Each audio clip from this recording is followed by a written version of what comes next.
شہنشین پر تشریف فرما حضرت سید شاہ عبدالرزاق صاحب قادری، مولانا علی پاشا قادری صاحب، مولانا محمد نعیم کوثر رشادی صاحب، جلیل نظامی صاحب، مجلس اتحاد المسلمین کے تمام اراکین بلدیہ، معزز حاضرین اکرام، غیور نوجوانوں، السلام علیکم ورحمۃ اللہ وبرکاتہ۔ عزیزان ملت، اس جلسے کا انعقاد اس لیے نہیں کیا گیا ہے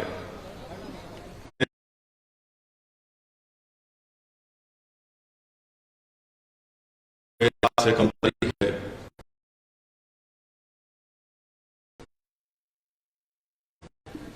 اس جلسے کا انعقاد کرنے کا منچ اور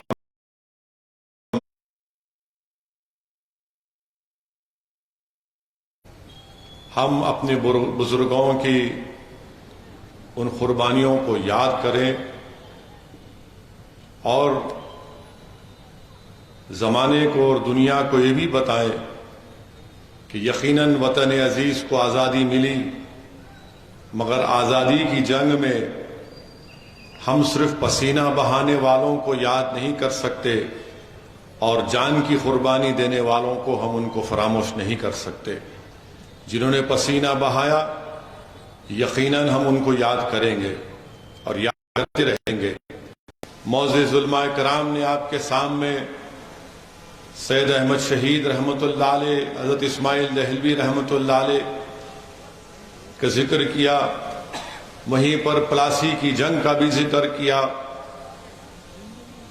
15 اگست کو 47 میں اس ملک کو آزادی ضرور ملی، مگر اس آزادی کی لڑائی میں ہم سن 57 کی جنگ آزادی کے ان علماء کرام کی عظیم قربانی کو نہیں بھول سکتے۔ ہم 1757 کی پلاسی کی جنگ میں سراج الدولہ کی عظیم قربانی کو نہیں بھول سکتے۔ بکسر میں جو جنگ ہوئی ہم اس کو نہیں بھول سکتے۔ روہیلا کی جو جنگ ہوئی ہم اس کو نہیں بھول سکتے۔ اور 4 مئی 1799 کو جو شیر ٹیپو سلطان شہید رحمۃ اللہ علیہ نے جو انگریزوں کے خلاف لڑائی، ہم اس کو نہیں بھول سکتے۔ آج ہم کیا دیکھ رہے ہیں کہ جو مسلمانوں سے نفرت کرتے ہیں وہ ٹیپو سلطان کے تعلق سے جھوٹ اور غلط بیانی سے کام کرتے ہیں۔ میرے عزیز دوستوں اور بزرگوں، آپ نے سنا ہوگا معزز علماء کرام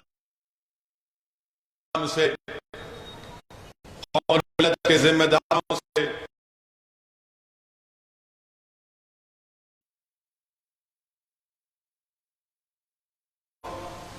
بڑی خوشی میں آ کر کہا کہ ٹیپو آج شہید ہو گیا، آج ہم بھارت جیت چکے ہیں۔ میرے عزیز دوستوں اور بزرگوں، عظیم ٹیپو سلطان کی زندگی پڑھنے کے لائق ہے، اور میں آپ سے گزارش کروں گا کہ جناب الیاس ندوی بھٹکلی کی جو کتاب ہے ٹیپو سلطان کے اوپر، اس کو ضرور اس کا مطالعہ کریں۔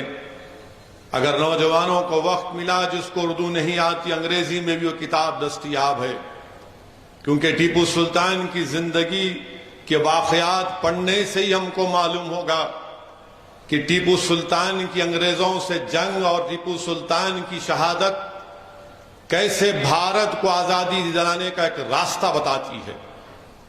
میرے عزیز دوستوں اور بزرگوں، شہید ٹیپو سلطان کی پرورش کے تعلق سے الیاس بھٹکلی اپنی کتاب میں لکھتے ہیں کہ ان کے والد حیدر علی نے، جو خود زیادہ پڑھے لکھے نہیں تھے، انہوں نے ٹیپو سلطان کی تعلیم کا بہترین انتظام کیا اور ٹیپو سلطان کو اتنا قابل بنایا کہ ٹیپو سلطان نہ صرف دین کے بارے میں جانتے تھے بلکہ ٹیپو سلطان فارسی، عربی، کنڈا اور فرینچ زبان بھی بولنا اور لکھنا جانتے تھے۔ جب حیدر علی ان کے والد نے ٹیپو سلطان سے پوچھا کہ تم کو کیا تحفہ چاہیے، تو ٹیپو سلطان نے کہا کہ مجھے ایک لائبریری تحفے میں چاہیے، اور اس وقت